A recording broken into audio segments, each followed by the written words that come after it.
ચાલો આજે આપણે ફ્રેન્કી બનાવીશું। ફ્રેન્કી માટે આપણે મેંદો લીધો છે।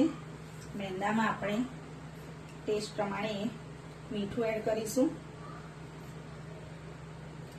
મીઠું એડ કર્યા પછી બધું મિક્સ કરી અને થોડું મોણ નાખીશું, તેલનું મોણ નાખીશું આપણે।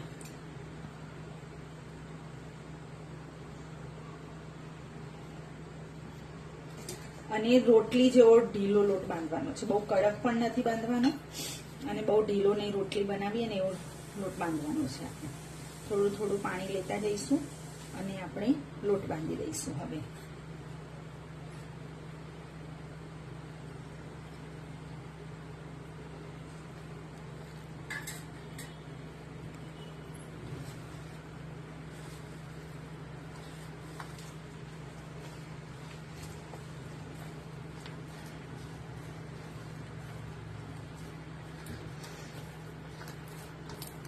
આ મેંદાનો લોટ છે એટલે એને આપણે ગૂંદવો વધારે પડશે,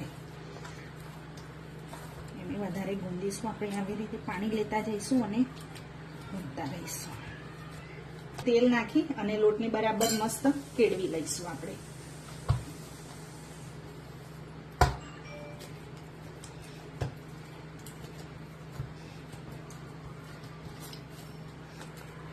આપણો સરસ મસ્ત બંધાઈ ગયો છે।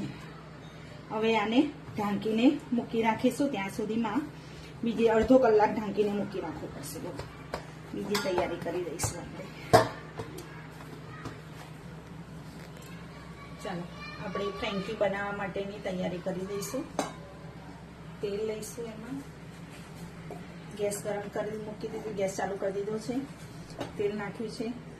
તેલ ગરમ થાય એટલે આપણે બીજી તેલ ગરમ થઈ ગયું છે, એમાં આપણે ડુંગળી નાખીશું।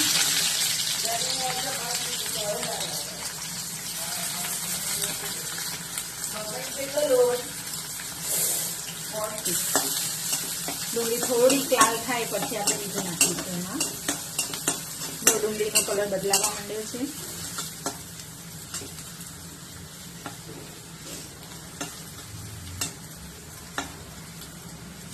હવે એમાં આપણે કેપ્સિકમ નાખીશું,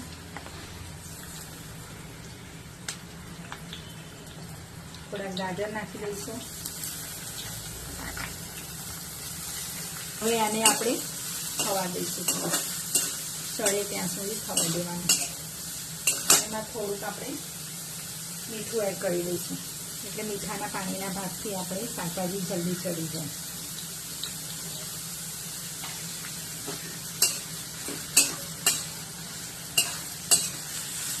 ડુંગળી અને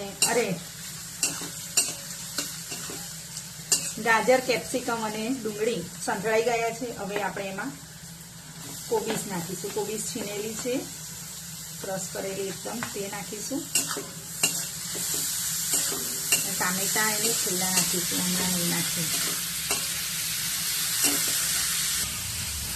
કોબીજની સ્મેલ જતી રહે ત્યાં સુધી આપણે સાંતળી લીધી છે। હવે એમાં આપણે ટામેટા નાખીશું, એ પણ ઝીણા ઝીણા સમારીને નાખ્યા હતા।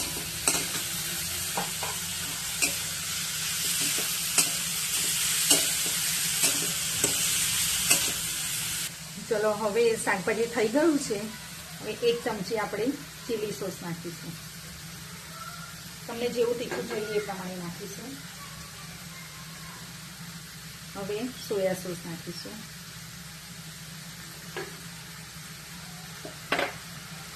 એક ચમચી કેચઅપ નાખીશું આપણે,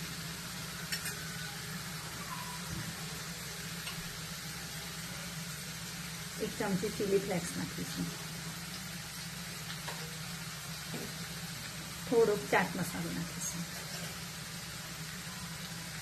1 ચમચી ઓરેગાનો નાખીશું આપણે। આગળ મીઠું નાખ્યું હતું ને કેચઅપ સોસમાં પણ મીઠું છે એટલે એ પ્રમાણે થોડુંક આપણે સામાન્ય જ મીઠું એડ કરીશું।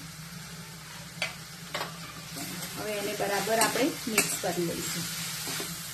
બધું થઈ ગયું છે, બધા મસાલા નાખી દીધા। હવે છેલ્લે આપણે બટાકા મેશ કરીને રાખ્યા હતા એ બટાકા નાખી દઈશું।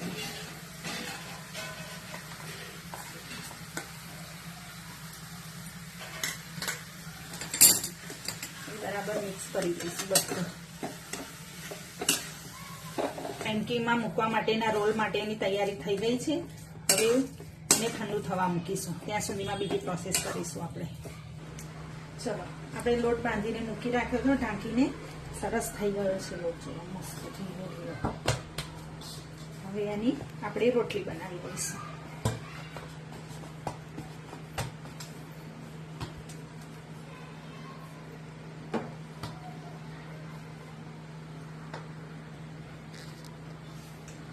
રોટલી વણવા માટે મેંદાનો જ કોરો લોટ લેવાનો અટામણ માટે. અને સરસ તમને મોટી જોઈએ તો મોટી, નાની જોઈએ તો નાની, એવી રોટલી બનાવી દેવાની. જેવી તમારી ફ્રેન્કી બનાવી હોય.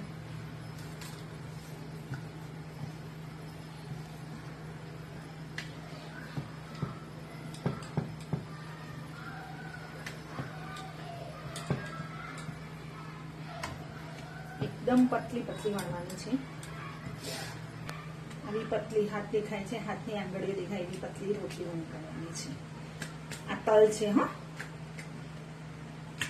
રોટલી તૈયાર છે. બીજી પણ રોટલી હું વણીને બતાવું છું તમને. ચલો, તવી ગરમ થઈ ગઈ છે. હવે આપણે રોટલી શેકી દઈશું. રોટલી કાચી પાકી શેકવાની છે, એકદમ બરાબર પ્રોપર શેકવાની નથી.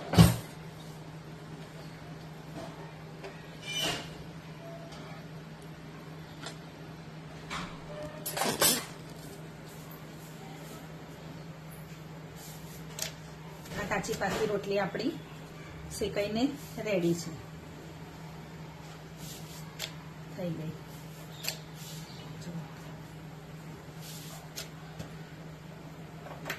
તૈયાર. આપણે મેંદાની સ્લરી તૈયાર કરી દીધી છે.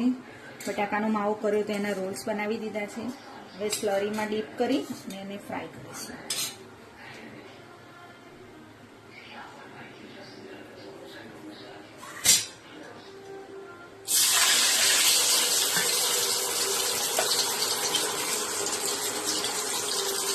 ચાલો, ગોલ્ડન બ્રાઉન થઈ ગયા છે રોલ આપણા. અને આપણે બહાર કાઢી દઈશું.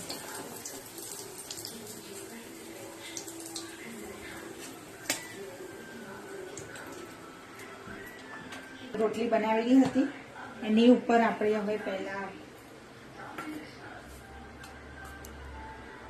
શેઝવાન ચટણી લખાવીશું. તમને જેવું તીખું જોઈએ એ પ્રમાણે, કારણ કે આ ચટણી બહુ તીખી હોય છે. થોડુંક માયોનીઝ લગાવીશું આપણે.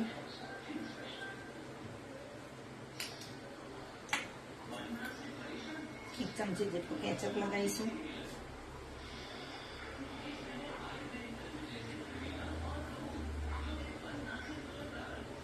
પછી એની ઉપર આપણે રોલ તળીને રાખ્યા હતા એ રોલ મૂકીશું. ચલો, સરસ મસ્ત શેકાઈ ગઈ છે, એકદમ ક્રિસ્પી ક્રિસ્પી. હવે એને આપણે સર્વ